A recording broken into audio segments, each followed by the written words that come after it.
मैं हूं आपकी host Jessica Joy Tariq. Programme Gordon youth season 2,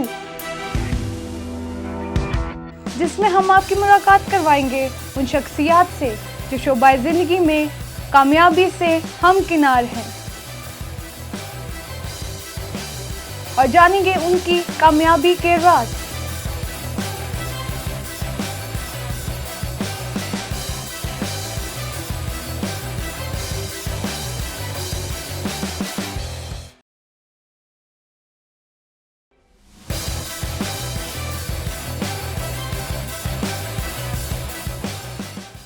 praise the Lord, मसीह यीशु में आप सबकी सलामती हो। मैं हूं आपकी होस्ट जेसिका जॉय तारिक और आज नए एपिसोड के साथ प्रोग्राम गॉर्डन यूथ सीजन 2 में आपको खुशामदीद कहती हूं। जैसा कि आप जानते हैं नाज़रीन कि इस प्रोग्राम में हम यूथ को इनवाइट करते हैं और उनसे जानते हैं उनकी ज़िंदगी के बारे में, उनकी ज़ुबानी। तो इससे पहले कि मैं आज के मेहमान का इंट्रोडक्शन करवाऊँ, हम अपने प्रोग्राम का आगाज़ कलाम खुदा से करेंगे। तो हम यूहन्ना की इंजील उसका 4 बाब और उसकी 24वीं आयत की तिलावत करेंगे। खुदा रूह है और ज़रूर है कि उसके प्रस्तार रूह और सच्चाई से उसकी प्रस्तिश करें। खुदा के पाक कलाम के पढ़े और सुने जाने पर खुदा की बरकत हो। खुदा का शुक्र हो। आमीन। तो जी नाज़रीन, जैसा कि आप म्यूज़िक के बारे में जानते हैं कि म्यूज़िक हमारी लाइफ में एक अहम रोल प्ले करता है और जो चर्च म्यूज़िक है वो बेसिकली हज़रत दाऊद के ज़बूरों से इंस्पायर्ड है। तो हमारे साथ आज ऐसे मेहमान मौजूद हैं जो कि म्यूज़िशियन भी हैं और ग्रेट आर्टिस्ट भी हैं और उसके साथ साथ वो शालूम रिकॉर्ड्स के CEO भी हैं। आप सबको पता चल गया होगा कि जो आज के मेहमान हमारे साथ मौजूद है वो कौन है। तो इससे पहले कि हम आज के मेहमान ब्रदर शालूम असलम से गुफ्तगू का आगाज़ करें, शॉर्ट प्रोमो देखते हैं उनकी लाइफ के बारे में।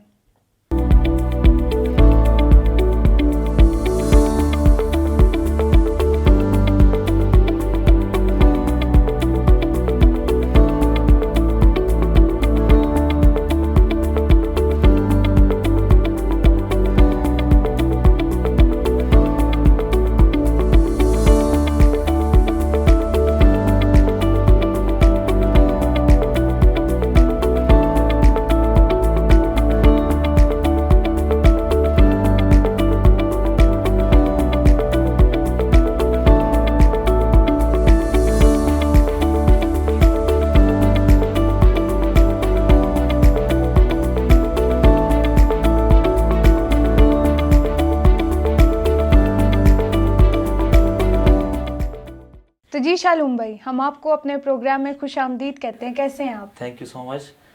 तो जी शालूम भाई, आप बताएंगे कि आजकल आपकी क्या एक्टिविटीज़ हैं? एक्टिविटीज़ तो मेरी बहुत सारी हैं, पर आजकल जो सी मेन चल रहा है क्योंकि resurrection season, lent season start हो गया है, उसके लिए हम नए प्रोजेक्ट्स वगैरह कर रहे हैं। तो काफ़ी बिजी स्केड्यूल है। आगे प्रोग्राम्स वगैरह भी स्टार्ट हो जाने हैं। हमने इवेंट्स वगैरह पे जाना है, आउट ऑफ सिटीज़ जाना है। जैसा कि आप सबको पता है कि हम खिदमत कर रहे हैं मुख्तलिफ खादमों के साथ और बहुत सारी एक्टिविटीज़ हैं और मेन यही है कि मैं ज़्यादा क्योंकि स्टूडियो रन कर रहा हूँ, इसीलिए ज़्यादातर मैं स्टूडियो की तरफ फोकस कर रहा हूँ। तो शालूम भाई, आप बताएंगे कि आप बीइंग अ म्यूजिशियन अपने करियर को, फैमिली को और चर्च को किस तरह टाइम देते हैं, मैनेज करते हैं? टाइम देना तो बहुत मुश्किल है, पर फिर भी मैनेज करना पड़ता है क्योंकि it's a part of life. इसीलिए कई दफ़ा ऐसा होता है कि हम इवेंट्स पे जाते हैं, उधर काफ़ी पीछे प्रोजेक्ट्स भी होते हैं, फैमिली को भी टाइम देना होता है, पर हमें मैनेज करना पड़ता है। अब मैं लास्ट टाइम जब हम गए थे लाहौर, ये टूर था, 1 वीक का टूर था। इस टूर में मुझे बहुत सारी प्रॉब्लम्स आई। वो इस सेंस में कि हम जब टूर में थे तब पीछे प्रोजेक्ट्स भी थे और प्रोजेक्ट्स को भी मैंने टाइम देना था। तो इसीलिए मैं ये रूटीन थी कि मैं रात में काम करता था, सुबह 6 बजे तक काम करता था और सुबह उठ के तकरीबन 12-1 बजे, ऑब्वियसली जब 6 से 7 बजे सोना होता है तो 12-1 बजे उठ के फिर हमने अगले टूर के लिए तैयारी करनी है। अगले सारे इवेंट जब हम गए होते हैं तो उसके लिए हमें तैयारी करनी होती है। तो बस यही है, हमारी आर्टिस्ट की एक यही लाइफ होती है। बिल्कुल। तो जहाँ पे आपने फैमिली का जिक्र किया तो आप अपनी फैमिली के बारे में कुछ बताएंगे? हाँ जी, मैं अपनी फैमिली में भाइयों में से सबसे बड़ा हूँ। बहनें मेरी से बड़ी हैं। हम 3 भाई और 3 बहनें हैं। मामा पापा और दादू हैं, और एक एक सिस्टर मैरिड है, और बाकी ये एक छोटा सा बेबी है उनका 1 ईयर का। तो बस ये छोटी सी फैमिली है हमारी। चलिए, तो शालूम भाई आप बताएंगे कि म्यूज़िक आपकी लाइफ में कैसे आया और आपको किससे इंस्पिरेशन मिली? इंस्पायरेशंस तो मेरे टीचर्स हैं। जैसा कि पूरी दुनिया जानती है लियो ट्विंस, बिल्कुल। तो मैंने उनसे बहुत कुछ सीखा। स्टार्ट ही मैंने उनसे किया। उन्होंने बहुत अच्छी तरीके से मुझे गाइड किया, और अभी इस स्टेज पे अगर मैं हूँ तो मैं ऑब्वियसली उनकी वजह से हूँ। तो आप बताएंगे कि म्यूज़िक लाइफ में भी जिस तरह हम होते हुए म्यूज़िक में भी उस्ताद का होना कितना ज़रूरी है? उस्ताद का होना बहुत ज़रूरी है।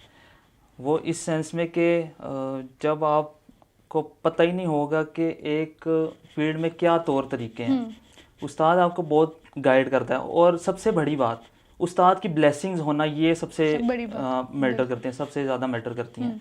आजकल के दौर में तो कुछ किसी को कुछ पता नहीं है कि हमें क्या प्रोसेस किया है इसका, क्या कैसे सीखना चाहिए। लेकिन ये चीज़ें मेरे ख्याल से हमें बतानी चाहिए आगे जो से नेक्स्ट जनरेशन आ रही है। आजकल बस ये चलता है कि पैसे दो और काम लो। पैसा बेसिकली मैटर नहीं करता। एक अच्छे टीचर के लिए ये पैसा मैटर नहीं करता जितने उसकी रिस्पेक्ट मैटर करती है। अब मेरे एक बहुत ही अच्छे जानने वाले हैं, बहुत अच्छे टीचर हैं, लाहौर में वो होते हैं। तो वो बता रहे थे कि मुझे किसी ने ऑफ़र कराई कि मैं छोटा सा ये बताना चाहूँगा क्योंकि ये इट हिट्स माय हार्ट। तो वो कहते हैं कि मुझे एक बहुत बड़े अमीर ख़ानदान ने ऑफ़र कराई। ऑफ़र ये कराई कि आप आएँ हमारे घर और हमारे बच्चों को आप सिखाएं। तो वो कहते हैं ठीक है मैं सिखा दूंगा, लेकिन उन बच्चों की ना वो रूही नहीं थी, वो सीखने वाली। वो अक्सर होता है कि वो कुछ ऐसे होते हैं ख़ानदान के, वो बच्चे ऐसे बिगड़े होते हैं कि नहीं सीख सकते हैं, सॉरी टू से, पर ये कहना लाजमी है। तो वो कहते हैं कि चले ठीक है मैं आज सिखा दूंगा। उन्होंने 1 हफ़्ता क्लासेस दी उन बच्चों को क्लासेस दी। तो कहते हैं कि ये बच्चे तो बड़ा वो रिस्पेक्ट ही नहीं करते, इन्हें कुछ पता ही नहीं है, तो ये सीख नहीं सकते। तो वो उनके माँ बाप कहते हैं, बच्चों के माँ बाप कहते हैं कि हम आपको डबल पैसे देंगे अगर आप एक बच्चे पे आप कितना अर्न करते हैं। तो कहते हैं अगर एक बच्चा आपको फॉर एग्जांपल अगर 30,000 दे रहा है तो हम आपको 1 लाख देंगे, 3 बच्चों की फीसें देंगे एक बच्चे के। उनके 2 थे तो वो कहते हैं हम आपको डबल देंगे। इतनी उन्होंने ऑफ़र कराई। कहते हैं मैंने उनके पेरेंट्स से बोला कि देखें मैं अगर पैसों के लिए इन बच्चों को सिखाऊं ना तो बाकी बच्चों का क्या कसूर है जो सीखना चाहते हैं, और उनका टाइम मैं इन्हें दूं जो जिनका इंटरेस्ट ही नहीं है। तो मुझे इतनी अच्छी ये बात लगी, मैंने कहा एक देखें एक ये परफेक्ट टीचर होता है कि क्या उनके बच्चों के लिए कितनी एक आगे की सोच रखते हैं कि यार जो एक सीखने वाले बच्चे हैं तो उनको मैं क्यों ना सिखाऊं। इसीलिए टीचर का होना बहुत ज़रूरी है। बिल्कुल, आपने दुरुस्त बात की कि जब हम किसी उस्ताद से सीखते हैं, उसकी रहनुमाई में लेके सीखते हैं, तो काफ़ी स्ट्रगल्स का भी सामना करना पड़ता है। और यकीनन जब हम किसी उस्ताद से सीखते हैं तो हम एक परफेक्शन लेवल पे जाते हैं, और फिर हम वहाँ पे जाके जब कहते हैं हमने इस उस्ताद से सीखा, तब हमारी रिस्पेक्ट और बढ़ती है उस्ताद की वजह से। तो यहाँ पे मैं आपसे पूछती चलूँ शालूम भाई कि जिस तरह आपने म्यूज़िक के बारे में बताया, तो म्यूज़िक लाइफ में भी आपको बहुत सारी स्ट्रगल्स का सामना करना पड़ा होगा, तो आपकी फैमिली ने किस तरह आपको सपोर्ट किया? इस पे मैं ये कहना चाहूँगा कि मेरी फैमिली ने मुझे बहुत सारा सपोर्ट किया। फैमिली की सपोर्ट होना एक बहुत बड़ी बात होती है। जब तक फैमिली के पीछे से सपोर्ट ही ना हो, मेरे कुछ ऐसे भी फ्रेंड्स हैं वो कहते हैं यार आप तो अच्छे हो कि काफ़ी आपको फैमिली सपोर्ट करती है, लेकिन उनकी फैमिलीज़ में काफ़ी प्रॉब्लम्स हैं। तो इसीलिए मैं समझता हूँ कि मैं बहुत ब्लेस्ड हूँ कि मेरी फैमिली मुझे सपोर्ट करती है। बिल्कुल, फैमिली का सपोर्ट होना इतना ही ज़रूरी है नाज़रीन कि अगर आपकी फैमिली आपके बैक एंड पे खड़ी है, आपको सपोर्ट कर रही है, तो यकीनन आप जैसी मर्ज़ी सिचुएशन में है, वो आपके लिए दुआ करेंगे हमेशा और आपके पीछे खड़े रहेंगे। और जब वो आपके पीछे खड़े रहेंगे, आपके लिए दुआ करेंगे, तो यकीनन खुदा आपको सरफ़राज़ करेगा। तो शालूम भाई, यहाँ पे मैं आपसे पूछती चलूँ, क्या आप बताएँगे अपनी थोड़ी पर्सनल गवाही के बारे में कि किस तरह आपने मसीह में होते यीशु मसीह को अपना शख़्सी निजात दहिंदा कब कबूल किया? 2013 में मैंने पानी का बपतिस्मा लिया और मेरे रूहानी बाप भी बिशप तारिक जॉन साहब हैं और इसमें उनका भी बहुत साथ है। उनकी पीछे से प्रेयर्स, मेरे पेरेंट्स की प्रेयर्स और उनकी प्रेयर्स अभी आज इस सिचुएशन में अगर हम हैं, इस लेवल पे अगर हैं, तो ये पीछे प्रेयर्स की प्रेयर्स बहुत मैटर करती हैं हमारी लाइफ में। और जैसा कि हम शुरू से चर्च भी जा रहे हैं, चर्च म्यूज़िक में भी हम कर रहे हैं और स्टार्ट हमने चर्च म्यूज़िक से किया था ऑब्वियसली, और इसी से हम आगे निकले हैं। तो यही मेरी जो से लाइफ चेंजिंग। हाँ, और एक मैं अपनी पर्सनल टेस्टिमनी शेयर करना चाहता हूँ कि 2012 में मेरा रोड एक्सीडेंट हुआ और तब पास्टर साहब ने कहा कि आप ब्लेस्ड हो और खुदा ने आपके लिए कोई बड़ा प्लान किया है। तो तब से फिर मेरी लाइफ का एक वो टर्निंग पॉइंट था। तो शालूम भाई, बीइंग अ म्यूजिशियन, चर्च के साथ म्यूजिशियंस का एफिलिएटेड होना कितना ज़रूरी है? बहुत ज़रूरी है। क्योंकि अक्सर ऐसे देखते हैं ना कि लोग स्टार्ट ही चर्च म्यूज़िक से करते हैं, लेकिन बाद में वो बाहर बजा लेते, चर्च में कभी भी नहीं आते। ये एक ठीक है, जब जैसे जैसे इंसान को फेम मिलती जाती है तो वो उसके आगे से रास्ते खुलना शुरू हो जाते हैं, वो आगे एक लेवल चेंज होता रहता है। तो मगर हमें हमेशा अपना चर्च म्यूज़िक नहीं भूलना चाहिए जहाँ से हमारी बुनियाद की है। बिल्कुल।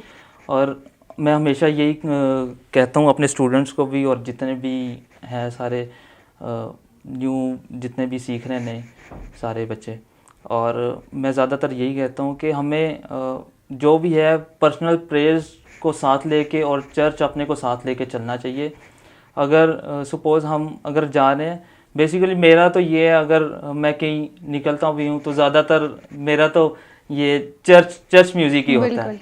ये भी एक मेरी खिदमत है और मैं इसी को लेके साथ चल रहा हूँ। अगर मैं अपने चर्च में नहीं होता तो शुक्र है खुदावंद का, हमारे चर्च में ऐसे बच्चे हैं जो पीछे सारा हैंडल कर रहे हैं, तो जिसमें आप भी शामिल हैं। बिल्कुल। थैंक यू शालूम भाई, आपने बहुत खूबसूरत बात की कि जिस चर्च से हम एफिलिएटेड होते हैं हमें ज़रूर उस चर्च के लिए भी अपनी खिदमत को सारा अंजाम देना। अगर खुदा ने हमें बरकत दिया है तो हमें सबसे पहले जिस चर्च से खुदा ने हमें उठाया बढ़ाया, हमें वहाँ पे जाके भी खिदमत सारा अंजाम देनी है। तो मैं आपसे यहाँ पे पूछती चलूँ शालूम भाई कि आपने गिटार को ही क्यों चूज़ किया एज एन इंस्ट्रूमेंट? क्योंकि मैंने बेसिकली इसको चूज़ नहीं किया, इसने मुझे चूज़ किया। और ये मुझे शुरू से ही अच्छी लगती थी। जब अक्सर टीवीज़ वगैरह भी देखो तो गिटारिस्ट वगैरह जब कोई हिल सॉन्ग्स को बड़ा मैं सुनता था, तो उधर से ही सारी इंस्पायरेशंस वगैरह और ज़्यादातर बस ऐसे ही स्टार्ट हो गए, कुछ पता नहीं चला। पहले भी मैं प्ले करता था, लेकिन आफ्टर जब मेरा रोड एक्सीडेंट हुआ उसके बाद फिर जब से मैंने अपनी लाइफ में खुदा यीशु मसीह में, तब से मैं फिर ये जर्नी मेरी स्टार्ट होगी तब से। तो शालूम भाई, आप बताएंगे कि आप म्यूज़िक में वेरिएशंस भी करते हैं, अरेंजमेंट्स भी करते हैं म्यूज़िक की। एज अ म्यूज़िक डायरेक्टर आप काम कर रहे हैं शालूम रिकॉर्ड्स में भी, तो आपको काफ़ी ज़्यादा ट्रैक्स में भी ऐसा हुआ होगा कि आपको काफ़ी स्ट्रगल्स का सामना करना पड़ा, तो आप बताएंगे इसके बारे में? और आपका फेवरेट ट्रैक कौन सा है जो अब तक आपने किया? स्ट्रगल्स तो बहुत हैं। कई दफ़ा हमें समझ ही नहीं आता कि हम इसका स्केच क्या बनाएं। तो ये अब ऊपर से जब एक रूल लगती है, तो जब कहते हैं हम म्यूज़िक, हाँ, आमद होती है ये म्यूजिशियंस की एक, हाँ, तो जब आमद होती है, जब हम सिस्टम पे मैं बैठता हूँ तो तब आहिस्ता आहिस्ता सारा पता चलता जाता है, अच्छा यार इसमें ये भी हो सकता है। फिर उसे बार बार रिपीटेशन पे सुनते हैं, और एक दफ़ा जब सारा ट्रैक मुकम्मल हो जाता है तो उसको हम दोबारा सुनते हैं और मज़ीद उसमें देखते हैं इसमें यार क्या चेंजिंग्स हो सकती हैं, इसको और परफेक्ट कैसे हाँ बनाएं। इसको हम मज़ीद हम कैसे परफेक्ट कर सकते हैं। तो आइडियाज़ लेते हैं, बिल्कुल। मुख्तलिफ आर्टिस्ट के आइडियाज़ लेते हैं, यार अगर ये देखो ये हमने बनाया तो आप अपना क्या आइडिया देते हो इसमें। तो यूँ बस मैं तो जैसा कि हर किसी को साथ लेके चलता हूँ और मेरी यही कोशिश होती है कि मैं मुख्तलिफ आर्टिस्ट की से आइडियाज़ लूँ। और क्योंकि मैं सीखता हूँ लाइफ में, मैंने अपने ये एक मोटो बनाया कि मैंने लाइफ में सीखना है, जो भी है जैसा भी आर्टिस्ट है, लेकिन मैंने अपनी लाइफ में सीखने की रूह रखी है। और इसी तरह मैं इसीलिए मैं हर किसी से पूछता हूँ यार ये देखो ये कैसा है, अच्छा है। तो बस यही है। और दूसरी बात ये कि अभी तक जो सा मेरा जो फेवरेट ट्रैक है जो है वो पास्टर आरव भट्टी साहब का मेरी मंजिल। हाँ, मोस्ट फेवरेट। और वो हमने बनाया था और उसमें बहुत सारी स्ट्रगल्स हैं। और कई दफ़ा ऐसा होता है कि हम इतनी मेहनत करते हैं तकरीबन कई दफ़ा हमें 1 मंथ भी लग जाता है एक ट्रैक पे। हम अपना तो 100% देते हैं, स्पेशली मैं गॉस्पल्स में तो मैं अपना 100% ही देता हूँ। अगर वो मेरे पास मैंने कभी ऐसा नहीं सोचा कि यार ये गॉस्पल है, अगर ये लो बजट है तो हर किसी की ख्वाहिश होती है गीत वो करे, अगर ये लो बजट है, लेकिन मैंने अपना 100% देना है। क्योंकि एक दफ़ा मुझे कॉल आई तो कहते हैं कि आप बताएं कि आपने कैटेगरीज रखी हैं, तो आप किस कैटेगरी का करके देंगे और किस बजट में करके देंगे। ए कैटेगरी का आपका क्या बजट में रखते हैं और बी कैटेगरी का किस बजट में है और सी कैटेगरी के।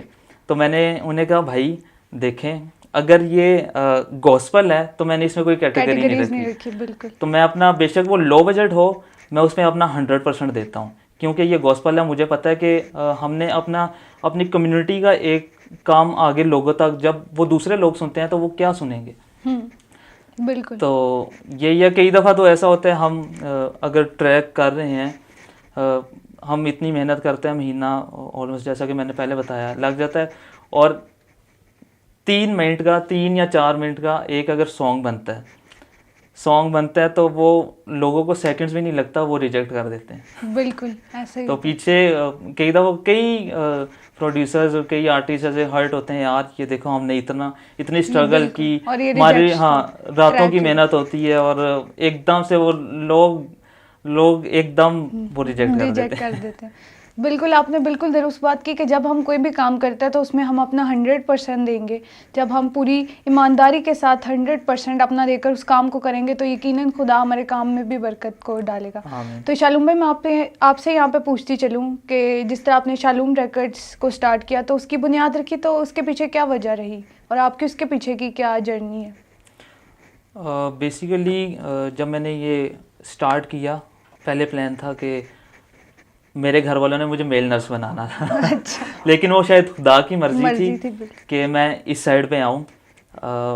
कई दफ़ा ऐसे मेरी रिजेक्शंस हुई मेल नर्सिंग पे काफ़ी। मैंने एक दफ़ा तो एक नहीं बल्कि 2 दफ़ा तो मैंने क्लासेस भी अटेंड कर ली थी। तकरीबन 1 मंथ की क्लास मैंने ली है, बाद में वो कुछ वजूहात की वजह से वो नहीं आगे क्लासेस चल सकी। तो फिर मैंने घर वालों से कहा कि मैं फिर इसी साइड पे आना चाहता हूँ। अगर मेरा एक तो ये शौक़ भी है, मैं अगर ये करूँगा तो दिल से करूँगा और मुझे एक अच्छा भी लगेगा, मुझे एक मैं इसी में सेटिस्फाई हूँ। इसीलिए फिर मैंने ये फील्ड स्टार्ट की और शालूम रिकॉर्ड्स का इधर से ही आगाज़ हुआ। तो शालूम भाई, आप देखने वाले नाज़रीन को, आज यूथ को क्या पैगाम देना चाहेंगे जोशुआ टीवी के प्लेटफॉर्म और गॉर्डन यूथ सीज़न 2 की वसातत से? मैं आप सबको यही पैगाम देना चाहूँगा, जो यंगस्टर्स हैं, जो म्यूज़िक फील्ड में एक स्टेप आगे बढ़ रहे हैं और ये जिनका आगाज़ अभी हुआ है, अपनी स्टडीज़ को साथ लेकर चलें, इसको भी साथ रखें। क्योंकि क्योंकि देखिए काफ़ी हमने स्ट्रगल किया है, इसके पीछे काफ़ी मेहनत है हमारी, और हमने दुनिया देखी है। और ये है कि मैं यही कहना चाहूँगा कि स्टडीज़ को भी साथ कंटिन्यू रखें और इसको भी कंटिन्यू साथ रखें। Thank you.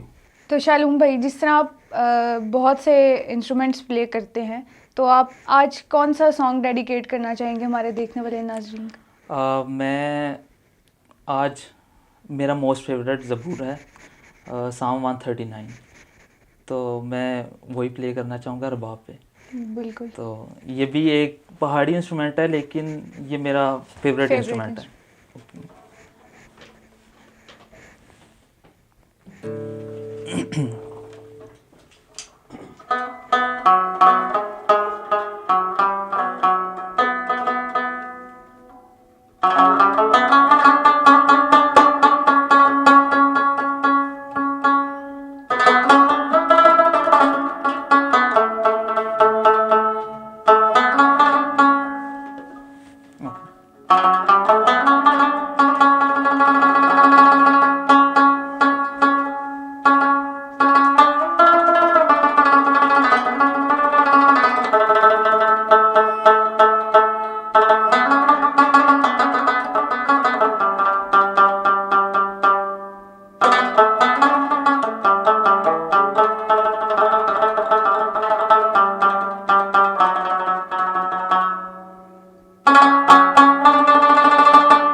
वाह शालूम भाई, वंडरफुल। यकीनन आज बहुत से लोगों ने बरकत पाई होगी। आपने जिस तरह तारदार साज बजाए, जिस तरह हज़रत दाऊद भी तारदार साज़ों से खुदावन के तख्त को लगाते थे, खुदावन ने आपको भी अपने जलाल के लिए चुना हुआ है।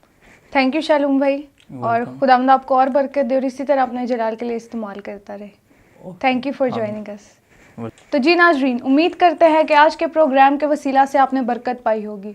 और यकीनन जब खुदा हमारी ज़िंदगी में कोई काम करता है तो यकीनन खुदा हमें सरफराज करने की कुदरत भी रखता है। जब हम सरफराज होते हैं तो वो हमें बरकत देता है, और जब हमें बरकत देता है वो, तो तब वो हमें बढ़ाता भी है। और तब जितने लोग हमारे बैक एंड पे दुआएं कर रहे होते हैं वो बहुत ज़रूरी हैं, और हमें उन लोगों की कदर करनी चाहिए। और यकीनन म्यूज़िशियन भी ऐसे लोग हैं जो खुदा उनके तख्त को लगाते हैं। खुदा वाकई ऐसे लोग ढूंढता है, ऐसे प्रस्ताव ढूंढता है जो रूह और सच्चाई से उसकी प्रस्तिश करें। तो जी नाज़रीन, अगर आप भी इनके म्यूज़िक से और बरकत पाना चाहते हैं और इनको और सुनना चाहते हैं तो इनके यूट्यूब पेज शालूम रिकॉर्ड्स को सब्सक्राइब करें और फेसबुक पेज को भी फॉलो करें। आप इनके आने वाली और अपडेट्स के लिए। खुदावंद आप सबको बरकत दे।